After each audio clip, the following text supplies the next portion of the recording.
mapahawak sa kanyang dibdib at bumagsak.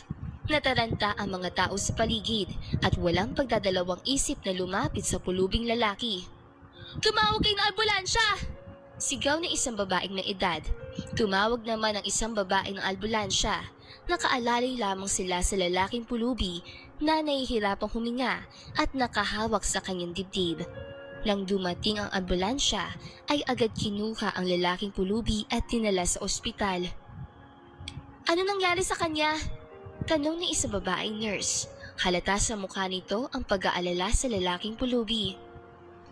"Heart attack po," sagot ng isa sa mga lalaking sakay ng ambulansya.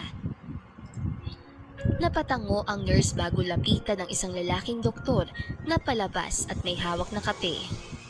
"Dok, may pasyente po," sabi ng nurse sa lalaking doktor. "Heart attack daw po." Agad namang itinapon ng doktor ang kape